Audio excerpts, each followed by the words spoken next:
नमस्कार माझे मित्र मैत्रिणींनो, तुमचं स्वागत आहे नर्सिंग ऑफिसर आरती या यूट्यूब चॅनलवरती. तर आज आपण एक नवीन व्हॅकन्सी बघणार आहोत.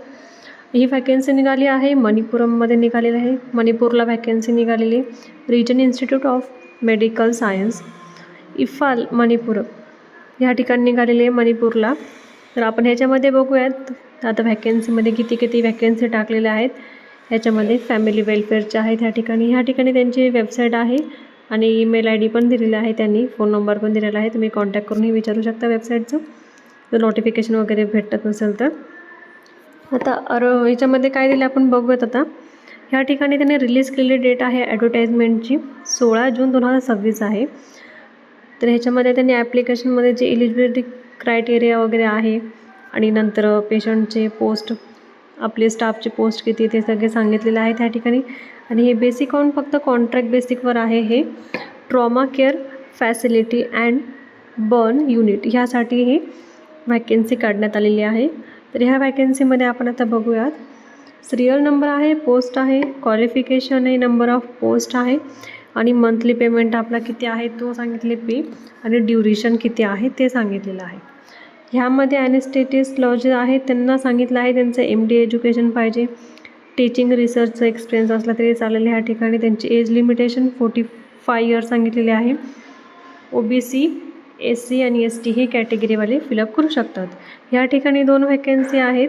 ह्यांना 1,23,500 इतका पेमेंट असणार आहे. 6 महिन्याचं ह्यांचं पिरियड असणार आहे ह्या ठिकाणी. त्यानंतर आहे कॅज्युटल मेडिकल ऑफिसर, म्हणजे कॅज्युअल्टीमध्ये जे मेडिकल ऑफिसर पाहिजे त्याच्यासाठी आहे. या ठिकाणी नाही का एक व्हॅकन्सी आहे. 95,200 एवढा पेमेंट राहणार आहे.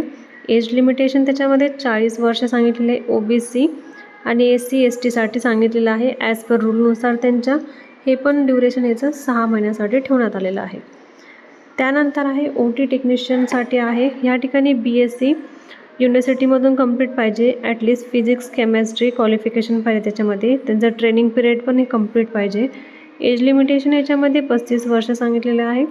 ॲज पर त्यांच्या रूलनुसार OBC, SC आणि ST ह्यांना फिलअप करता येईल असं सांगण्यात आलेलं आहे. ह्या ठिकाणी एक व्हॅकन्सी आहे. 46,136 एवढा पेमेंट आहे ह्याच्यामध्ये. आणि ह्याच्यामध्ये नाही का 6 महिन्याचं ड्युरेशन आहे. या ठिकाणी सगळ्यांना 6 महिन्याचं ड्युरेशन दिलेलं आहे. त्यानंतर आपलं विशेष येतं कोणतं, स्टाफ नर्सचं, नर्सिंग ऑफिसरचं. या ठिकाणी त्यांना क्वालिफिकेशन म्हटले BSc नर्सिंग याच्यात कंप्लीट पाहिजे आणि त्यांचं इंडियन नर्सिंग काउन्सिलिंगचं रजिस्ट्रेशन पाहिजे. आणि विशेष म्हणजे पोस्ट BSc जरी झाले असेल तर त्यांनीही भरू शकतं. ह्या ठिकाणी त्यांचं पण ग्रॅज्युएशन कंप्लीट होऊन BScचं, पोस्ट BScचं नर्सिंग काउन्सिलिंगचं रजिस्ट्रेशन पाहिजे. आणि याच्यामध्ये GNM सुद्धा भरू शकतात. जनरल नर्सिंग मिडवायफरीना पण सांगितलेलं आहे. त्यांचा 2 वर्षाचा एक्सपिरियन्स सांगितलेलं आहे. 50 बेडचं हॉस्पिटलचं एक्सपिरियन्स पाहिजे त्यांना. आणि त्यांचं पण इंडियन नर्सिंग काउन्सिलिंगचं रजिस्ट्रेशन इम्पॉर्टंट आहे. या ठिकाणी व्हॅकन्सी जास्त आहेत, 16 व्हॅकन्सी आहेत. 65,500 इतका पेमेंट असणार आहे. ह्यांची कालावधी पण 6 महिन्यासाठीच आहे. तर आपण ह्याच्यामध्ये नाही का GNM, तसेच BSc आणि तसेच PB BSc नर्सिंग हे सगळे भरू शकतात. ठीक आहे, सगळ्यांनी ह्या ठिकाणी भरू शकतात. तर त्याच्यानंतर नाही का मल्टीटास्क स्टाफ, म्हणजेच ह्याच्यामध्ये नाही का जे आपले मल्टीटास्कचे जे आहेत ते फॉर्म भरू शकतात. म्हणजे ह्या ठिकाणी त्यांना पिरियड दिलेला आहे. त्यांनी एज लिमिटेशनचं दिलेलं आहे 35 वर्षापर्यंत. OBCच्या रूलनुसार त्यांना ॲज पर रूलनुसार OBC आणि ST SC यांनी भरू शकतात. ह्या ठिकाणी पण 16 जागा आहे. 26,280 इतका पेमेंट आहे. या ठिकाणी 6 महिन्याची कालावधी आहे. सगळ्यांनाच ह्यांनी 6 महिन्याची कालावधी देण्यात आलेली आहे या ठिकाणी.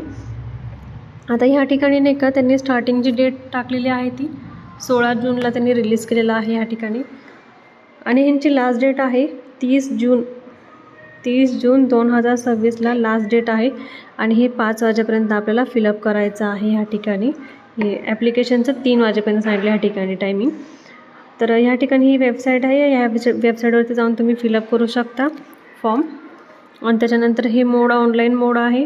ह्या ठिकाणी तुम्ही त्यांचे रिक्वायरमेंट वगैरे चेक करून व्यवस्थितपणे फॉर्म भरू शकता. त्या ठिकाणी त्यांनी सांगितलेलं आहे की एक नोटीस दिलेली आहे. त्या नोटीसमध्ये त्यांनी सांगितलेले स्ट्रिक्टली जे आपले कोणते आहेत पिरियडचे मेन्शन करायचं आहे. स्कीम वगैरे व्यवस्थित भरायच्या आहेत. आपले डॉक्युमेंटेशन वगैरे ह्या ठिकाणी नाही का जे राईट क्लेम्स आहेत आपल्याला तेच भरायचे आहेत आणि जे रूल्स लागणार आहेत त्यांचे ह्या ठिकाणी आणि म्हणजे असे फेक जे आहे आपलं डॉक्युमेंटेशन ते ॲड करायचे नाहीत ह्या ठिकाणी असे ह्याच्यामध्ये सांगितलेलं आहे आणि त्यानुसारच ते सिलेक्शनचे बघणार आहेत असं सांगण्यात आलेलं आहे. तर अशा पद्धतीने ही आपली आजची वॅकन्सी आहे. तर ह्याच्यामध्ये नाही का सगळ्यांनी वॅकन्सी भरा. मणिपूरवाल्यांनी सगळ्यांनी वॅकन्सी भरायला पाहिजे या ठिकाणी. तर असेच व्हिडिओ बघण्यासाठी आपल्या यूट्यूब चॅनलला फॉलो करा, सबस्क्राईब करा आणि शेअर करा. धन्यवाद.